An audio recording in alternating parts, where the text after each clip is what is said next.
วัสดีค่ะยินดีต้อนรับเข้าสู่ช่อง Lover the Series นะคะคลิปนี้แอดรวบรวม8คู่พระนางงานดีซีรีส์มาแรงประจำปี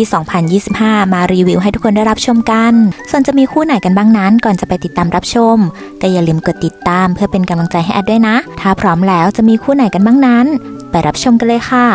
มาเริ่มกันที่คู่แรกของต้นปีกันก่อนเลยนะคะซึ่งนั่นก็คือเรื่องตำนานรักสวรรค์จันทราที่ได้คู่พระนางงานดีอย่างอ่าวรุ่ยเผิงมาประกบคู่กับไปลู่ซีรีส์แนวเทพเซียนมาแรงที่คอสตูมแน่น CG ปังมากซึ่งเป็นซีรีส์ต้อนรับปี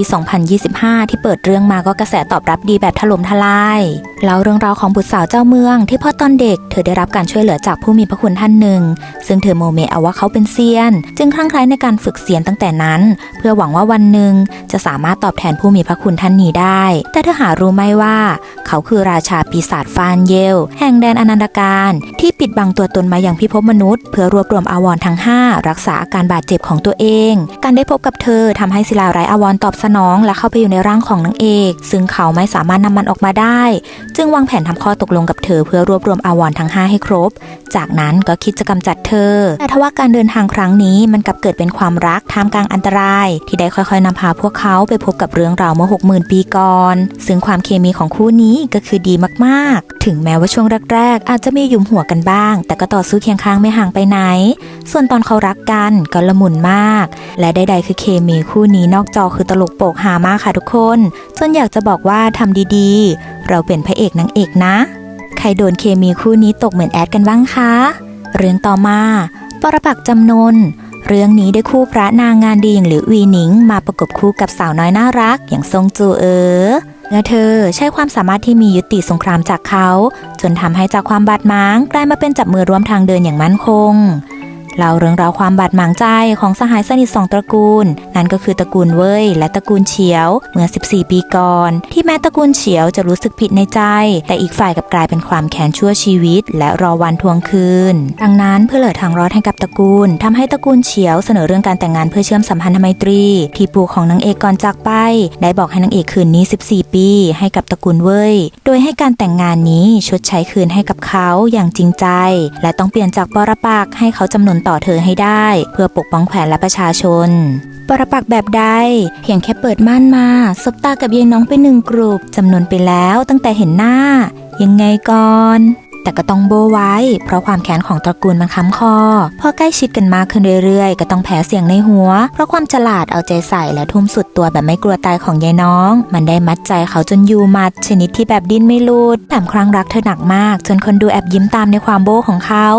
ซึ่งความฟินของคู่นี้ก็ทะลุมายังนอกจอเพราะไม่ว่าจะออกงานคู่ตอนไหน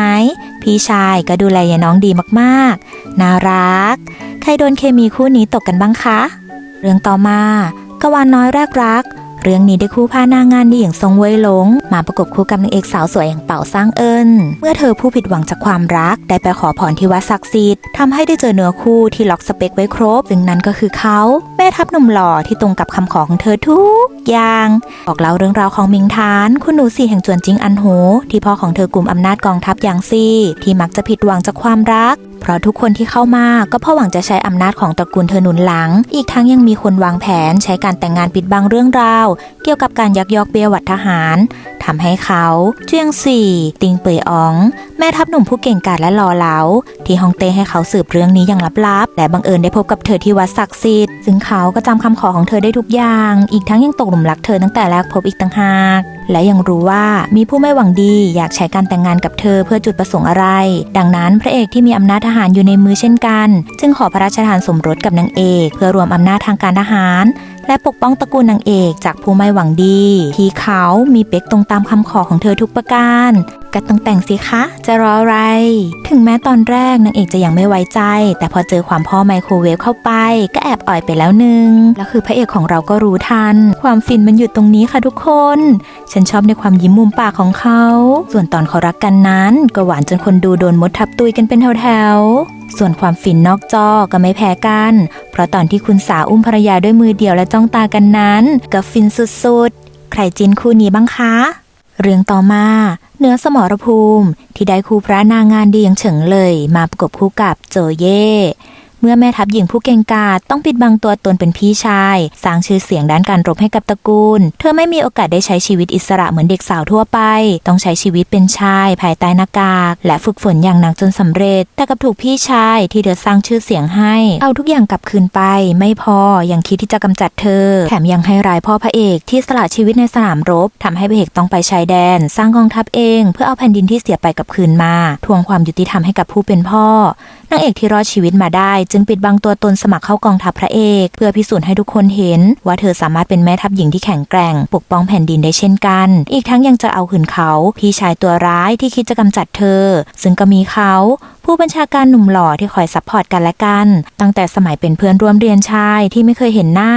จนได้รู้ว่าเธอเป็นหญิงในกองทัพก็เกิดเป็นความรักสุดฟินท่ามกลางสงครามที่แอดชอบในความที่เขาแค่ดูพระจันทร์ด้วยกันก็ฟินแล้วทุกคนและคือนางเอกมาแบบสายรุกที่แอบใช้พระจันทร์สื่อรักตลอดยายน้องของเราก็เตาะหนักส่วนผู้บัญชาการก็ข้างรักเก่งแอบยิ้มมุมปากไปแล้วไม่รู้กี่ครั้งรู้แหละแต่เก็บอาการแต่พอเขาจะหวานกันทหารทั้งกองทัพก็ฉุดไม่อยู่จึงแอดยกให้เป็นคู่รักนักรบแห่งปีไปเลยค่ะเป็นความรักท่ามกลางสงครามที่ละมุนมากใครชอบเคมีคู่นี้กันบ้างคะเรื่องต่อมาวาสนาของปลาเค็มเรื่องนี้ได้คู่พระนางงานดีอย่างเฉินเฟยวีมาประกบคู่กับหวังอิงลู่ซีรีส์แนวเทปเซียนทะลุมิติที่ฟินสุดใน3ภพบอกเลยว่าบรรพจารย์ไม่ควรมีคนเดียวจริงๆค่ะเพราะคนที่อยากเป็นยายปลาเค็มมีเยอะมากๆหนึ่งในนั้นก็คือแอดเองเล่าเรื่องราวของพนักงานออฟฟิศสาวที่พบอุบัติเหตุทำให้เธอได้ตื่นขึ้นมาอีกครั้งในร่างของมารสาวผู้ได้รับภารกิจให้ฆ่าเขาบรรพจารย์ผู้มีอัคคีวิญญาณที่แข็งแกร่งอยู่ในร่างซึ่งเต็มไปด้วยบาดแผลในใจเธอถูกให้เป็นหนึ่งในหญิงสาว100 คนที่เข้ามารับการคัดเลือกให้มาปรนนิบัติเขาแบบงงๆขณะที่ทุกคนถูกส่งตัวมาก็หวังได้รับเลือกจาก1 ใน 100ให้เขามาอยู่ข้างกายบรรพจารย์เพราะต้องการชีวิตและเลือดของเขาเพิ่มพลังทำให้เขาไม่ไว้ใจใครและกลายเป็นคนโหดเหี้ยมเลือดเย็นแต่มีเพียงแค่เธอหญิงสาวจากต่างมิติที่ไม่ต้องการฆ่าเขาไม่ต้องการฆ่าใครและยังกลัวตายอีกต่างหากซึ่งความปรารถนาเดียวของเธอมีเพียงการกินอิ่มนอนหลับและใช้ชีวิตให้ผ่านไปวันๆแค่นั้นก็พอแล้วทำให้เขาเลือกเธอมาอยู่ข้างกายเพื่อต้องการรู้ว่าเธอมีจุดประสงค์อะไรกันแน่แต่ทว่าร่างกายของเธอกับมีพลังบางอย่างที่สามารถทำให้พลังสะท้อนกลับอัคคีวิญญาณในตัวเขาสงบลงได้ซึ่งโชคชะตาก็นำพาพวกเขามารู้จักพึ่งพากันและกันจนมันได้ก่อเกิดเป็นความรักต่างขั้วที่ลงตัวสุดๆและเธอยังเป็นคนแรกที่เห็นคุณค่าในชีวิตเขาก็เอาใจบอสของเราไปเลยสิคะซึ่งบอสก็เปย์เธอได้ทุกอย่างแม้กระทั่งชีวิตเป็นเซฟโซนที่นางเอกคนเดียวเท่านั้นที่สามารถสัมผัสความฟินนี้ได้นี่สินะที่มาของคำว่าถึงจะร้ายกับคนทั้งโลกแต่จะดีกับเธอแค่คนเดียวซึ่งความเคมีของคู่นี้ก็ดีมากค่ะทุกคนฟินยันนอกจอจนมีภาพเซตคู่ออกมาแบบรัวๆให้คนดูใจฟูไปตามๆกันใครจินคู่นี้กันบ้างมาแชร์กันหน่อยเรื่องต่อมาใต้แสงจันทร์วันหวนคืนที่ได้คู่พระนางงานดีอย่างสุยข่ายมาประกบคู่กับนางเอกสาวสวยตาโตอย่างเถียนซี่เว่ยเล่าเรื่องราวของอูเจิ้นคุณหนูรองอูผู้สูงศักดิ์ที่แสนฉลาดและซุกซนเธอน่ารักสดใสเปล่งประกายและยังใช้ชีวิตแบบบ้าบินสุดโต่งแต่ทว่าเธอกลับซ่อนอีกตัวตนในยามค่ำคืนไว้ซึ่งนั้นก็คือปีศาจแมวผู้ปกครองตลาดปราบปีศาจที่เก่งกาจและน่ายำเกรงแต่แล้ววันหนึ่งเธอกลับได้พบกับเขาผู้บัญชาการหนุ่มหล่อผู้ซื่อสัตย์และเที่ยงธรรมซึ่งเขาและเธอต่างก็ตกหลุมรักในตัวของกันและกัน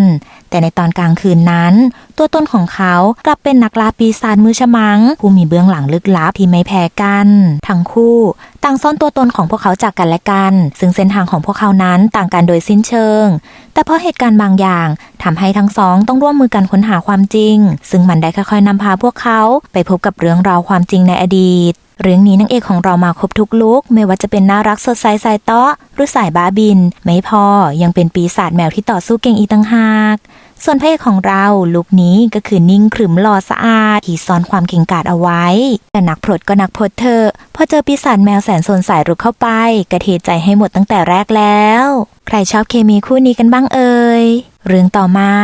อริรักลิขิตใจซีรีส์มาแรงอีก1 เรื่องที่แอดอยากแนะนำให้ดูมากๆเรื่องนี้ได้คู่พระนางงานดีอย่างเฉินเจ๋อหยวนมาประกบคู่กับหลี่ชินเป็นซีรีส์ที่บอกเล่าเรื่องราวของการแย่งชิงอำนาจที่ดุเดือดทั้งในทั้งนอกและระหว่างแคว้นต่างคนต่างซ่อนแผนการต่างคนต่างมีอดีตที่เจ็บปวดต่างคนต่างมีความลับและอยากแก้แค้นจนยอมแลกได้ทุกอย่างเพื่อให้ได้มาในสิ่งที่ตัวเองต้องการ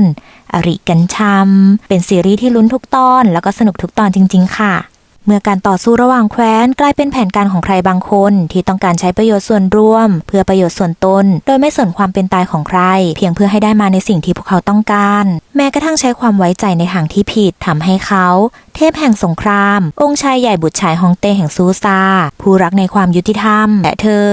แม่ทัพหญิงชุดแดงนักธนูอันดับหนึ่งแห่งจินซิลต้องกลายเป็นเครื่องมือในการแย่งชิงอำนาจทำให้พวกเขาต้องร่วมมือกันสืบหาความจริงที่พอทั้งคู่ได้รับรู้ถึงอดีตที่เจ็บปวดของอีกฝ่ายมันก็ได้กลายเป็นความรักที่อยากปกป้องกันและกัน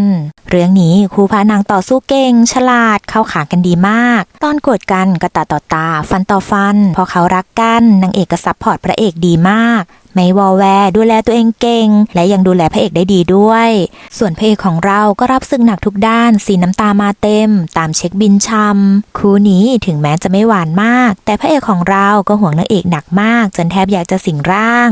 รักแหละใครชื่นชอบคู่รักนักแก้แค้นคู่นี้กันบ้างคะมาต่อกันที่เรื่องสุดท้ายค่ะซึ่งนั่นก็คือเรื่องสู่ห้วงเมคาที่ได้คู่พระนางงานดีอย่างโหหมิงห้าวมาประกบคู่กับหลู่วี่เซียวเล่าเรื่องราวของหมิงอี้ที่พ่อตั้งแต่เด็กถูกผู้เป็นแม่ให้ใช้วิชาเวทลับทำให้ในสายตาคนนอกมองเธอเป็นบุรุษที่ถูกขนานนามว่าเทพสงครามผู้เก่งกาจราชทายาทแห่งบรรพตเหย่ากวงนามว่าหมิงเซียนที่เธอเข้าร่วมงานชุมนุมเมฆาครามตั้งแต่อายุ13และคว้าชัยชนะติดต่อกัน7 ปีรวดเพื่อครอบครองประกายมงคลเหนือ6แดนแต่ทว่าการปรากฏตัวของเขานักรบเหวดาวเหนืออดีตนักโทษผู้แข็งแกร่งแห่งทะเลมิหวนกลับอย่างจี้ป๋อจ่าย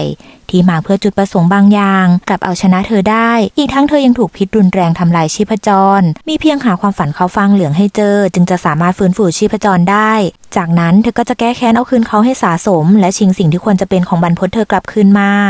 ดังนั้นเธอจึงมายังเหวดาวเหนือใช้ฐานะของหมิงอี้ผู้รับใช้เซียนหอราตรีบุภาจันทร์หาทางเข้าใกล้เขาและเริ่มแผนการรุกพระเอกหนักมากอ่อนเก่งอ้อยเก่งชนิดที่แบบว่าดราม่าน้ำตาสั่งได้จนพระเอกตกหลุมรักเธอเขาจริงๆถึงแม้ว่าตอนหลังจะรู้ว่าเธอหลอกแต่ก็เต็มใจก็รักไปแล้วเนาะแต่ต่อมาเธอกลับได้รู้ว่ามีคนสมคบคิดกับแดนบนแอบเลี้ยงสัตว์ปีศาจใช้คนบริสุทธิ์เป็นเหยื่อล่อเพื่อต้องการครอบครองอำนาจอีกทั้งยังคิดจะกำจัดพวกเขาทำให้ทั้งคู่ต้องร่วมมือกันอีกครั้งเพื่อหยุดยั้งหายนะที่จะเกิดขึ้นผ่านความเป็นความตายด้วยกันนับครั้งไม่ถ้วนแล้วจะไม่รักยังไงไหวถึงแม้จะเจ็บไปรักไปแต่ยังไงก็ไม่ปล่อยมืออยู่ดีส่วนนอกจอคู่นี้เขาก็ขยันเสิร์ฟความหวานให้เราได้อมยิ้มตามกันบ่อยอยู่นะใครจิ้นคู่นี้กันบ้างคะมาเม้นกันหน่อยและนี่ก็คือ8คู่พระนางงานดีซีรีส์มาแรงในปี 2025 ที่แอดรวบรวมมาฝากให้ทุกคนได้รับชมกันมีใครชอบคู่ไหนกันบ้างอย่าลืมมาเม้นต์มาแชร์บอกกันบ้างนะคะหรือมีคู่ไหนอยากแนะนำน้องเหนือจากนี้ก็มาเม้นต์ที่ใต้คลิปนี้ได้เลยสำหรับคลิปนี้หากผิดพลาดประการใดแอดก็ขออภัยไว้ด้วยนะและถ้าหากชอบคลิปนี้ก็อย่าลืมกดติดตามเพื่อเป็นกำลังใจให้แอดด้วยนะและหากอยากจะสนับสนุนช่องของแอดก็สามารถกดที่ปุ่มขอบคุณใต้คลิปนี้ได้เลยขอบคุณสำหรับการติดตามรับชมมากๆนะคะแล้วไว้เจอกันใหม่คลิปหน้าค่ะบ๊ายบาย